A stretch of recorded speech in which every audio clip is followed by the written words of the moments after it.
बिस्मिल्लाहिर्रहमानिर्रहीम। नाजरीन, आप देख रहे हैं मौका न्यूज़ और आज बहुत सारी अच्छी अच्छी न्यूज़ भी हैं, लेकिन बहुत मायूस कुन न्यूज़ बहुत ज़्यादा है। पहले ज़रा मैं आपको दो तीन जो आज पार्लियामेंट के अंदर जो गुफ्तगू हुई है, बहुत नामुनासिब गुफ्तगू हुई है। चीफ जस्टिस के ख़िलाफ़ होनी नहीं बनती थी, लेकिन बहुत ज़्यादा हुई है। वो नून लीग अपना, आप समझ लें, साड़ निकाल रही है इस टाइम पूरी की पूरी उमर अत्याब बंदयाल के ख़िलाफ़। जो कुछ हो रहा है, खैर बहुत कुछ गलत हो रहा है। 14 मई को इलेक्शन नहीं होने जा रहा। इलेक्शन कमीशन ने पिटिशन दर्ज कर दी है। उन्होंने कहा है जी हम इलेक्शन नहीं करवा सकते। एक बहुत बड़ा उन्होंने पर्चा भेज दिया कि ये हमारे हैं जी लवाजमात, यानी कि ये पूरे नहीं कर रही गवर्नमेंट, पैसे भी नहीं दे रही गवर्नमेंट, ये नहीं कर रही, ये नहीं हो रहा, वो नहीं हो रहा, और काफ़ी सारी बातें इस तरीके की कर दी गई हैं। लेकिन लेकिन इसके जो रिजल्ट्स निकलने वाले हैं वो बहुत बुरे निकलने वाले हैं।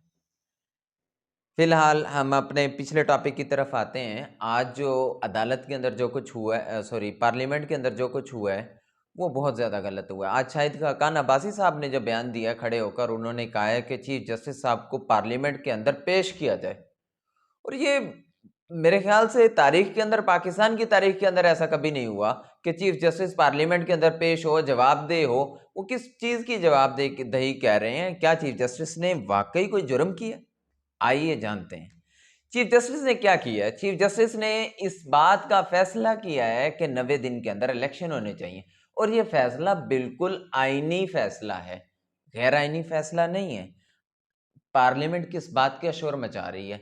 आपके सामने है, जिस भी कंडीशन के अंदर आपकी पंजाब की और केपीके की जो हुकूमतें थी, वो जो असम्बलियाँ हैं वो डिसक्वालीफाई हुई हैं, उन्होंने अपनी सारी की सारी छोड़ी है, उधर आपने निगरान हुकूमत बिठाई है, निगरान सेटअप बिठाया। अल्टीमेटली हमारे यहाँ इनके अंदर लिखा हुआ है कि 90 दिन के अंदर इलेक्शन होने। उमर अता बंदयाल ने इस सारी सिचुएशन को, हमारे चीफ जस्टिस साहब ने, मैं बिल्कुल उनके फैसले के साथ खड़ा हूं कि वो होना चाहिए। आज पाकिस्तान के दो बड़े सूबे जिनके अंदर हुकूमत ही नहीं है, जो जिसका दिल चाह रहा है वो जोर चला रहा है। बहुत इस टाइम सिचुएशन बड़ी क्रूशियल चल रही है पंजाब के अंदर। केपीके के अंदर सिचुएशन यही चल रही है। उधर अब इस टाइम दहशतगर्दी का जो पूरा का पूरा सीन चल पड़ा है, वो किस बेस पर चल रहा है? वहां हुकूमत नहीं बैठी हुई, निगरान सेटअप बैठा हुआ है, चोरी चकारी और ये इस तरह के मामला ज्यादा हो जाते हैं, क्राइम रेट बढ़ जाता है। अभी फिगर सामने नहीं आ रहे, लेकिन पंजाब के अंदर तो जो भी पंजाब का इस टाइम रहने वाला जो सुन रहा है, उसको बखूबी अंदाजा है कि इस टाइम जो मामला पंजाब के अंदर अवाम के चल रहे हैं और जो क्राइम रेट जिस हिसाब से चल रहा है, और आने वाले दिनों के अंदर ये मामला बढ़ते चले जाएंगे। दूसरी बड़ी खबर दूसरी बड़ी खबर भाई आप सबके लिए ये है कि इस टाइम पाकिस्तान पूरे के अंदर आटे का बहरान जारी है सारी। अब आप खुद इमेजिन करें, एक गरीब आदमी अगर आटे से भी महरूम हो जाए तो वो बेचारा कहां जाए। लेकिन हमारे जो ऊपर जो हुक्मरान बैठे हैं, उनको ना इस बात से कोई फर्क पड़ता है और ना ही इस बात से उनका कोई वास्ता है। उनको तो सिर्फ अपनी जेब गरम चाहिए। इस टाइम फैसलाबाद के अंदर 3300 रुपए 20 किलो का थैला, 2800 रुपए, जिसका जो दिल कर रहा है वो इस टाइम रेट रख के बेच रहा है। हालांकि हमारी तो फसल आजकल आम चल रही है, मार्केट में गंदम आ रही है, लेकिन फिर भी हमारे यहाँ ये हाल है कि आप, मैं अब आपको क्या बयान करूं। ये यही यही अनस्टेबिलिटी है, और ये सारी की सारी स्टेबिलिटी आनी है इलेक्शन के जरिए से। आपका इलेक्शन होगा, इलेक्शन जैसे ही होगा आपकी गवर्नमेंट बैठेगी, प्रॉपर गवर्नमेंट बैठेगी, प्रॉपर इस्लाहात होंगी, और ये सारे का सारा ये जो अनसर्टेनिटी चल रही है, ये सारी की सारी खत्म हो जाएगी।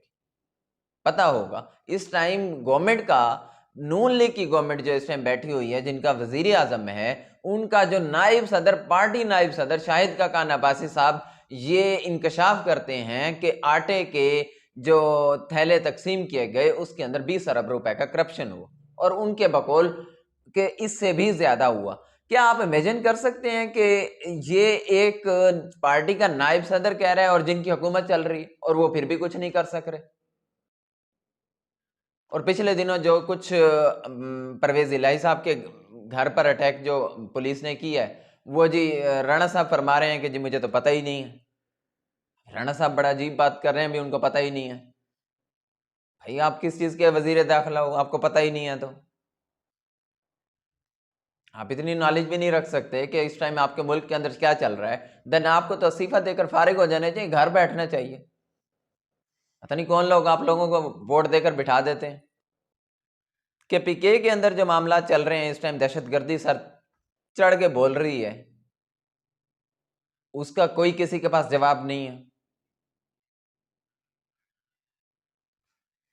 किस किस चीज के ऊपर मैं आप लोगों को बयान करूं। अरशद शरीफ का केस था, आज आज़ादी सहाफत का दिन है, लेकिन माशाल्लाह से आज वो पूरी की पूरी सहाफ़ी बरादरी ने जो पूरा का पूरा जो अपना प्रोग्राम किया है वो अरशद शरीफ पर किया।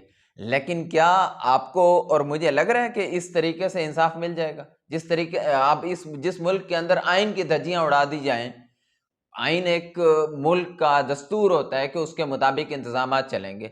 जिस मुल्क के अंदर आइन ही इम्प्लीमेंट नहीं है, उसके मुताबिक ही फैसले नहीं हो रहे और उसको जूती की नोक के बराबर के ऊपर रखा हुआ है कि भाईजान आप तो किसी काम नहीं, आप तो सिर्फ कागज का एक टुकड़ा हो,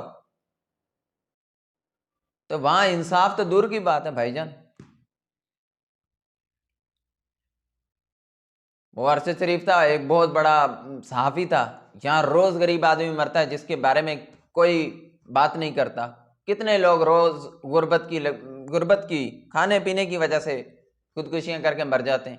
स्टेट जिम्मेदार है, मानते हो ना कि स्टेट जिम्मेदार है। लॉ एंड ऑर्डर सिचुएशन इस टाइम इतनी खराब है, आप और मैं एक एक वाक्य के ऊपर बयान करना शुरू हो तो वो पूरा का पूरा एक एक घंटा लग जाए बात करते करते।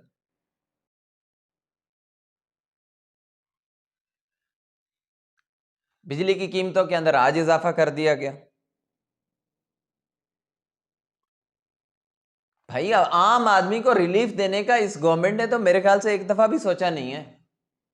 और क्या कि ये आए थे, नारा लगा कर आए थे जी, वो जी बहुत महंगाई कर दी खान ने। इस टाइम जो हालात चल रहे हैं, इस टाइम जो हालात चल रहे हैं भाईजान, इस टाइम इलेक्शन 14 मई को हो जाना चाहिए, बहुत बेहतर है। उसके बाद की सिचुएशन ना गवर्नमेंट संभाल सकेगी, ना अदलिया संभाल सकेगी, और ना ही इस मुल्क का कोई इदारा और संभाल सकेगा। ये बात आज मेरी नोट कर लें आप।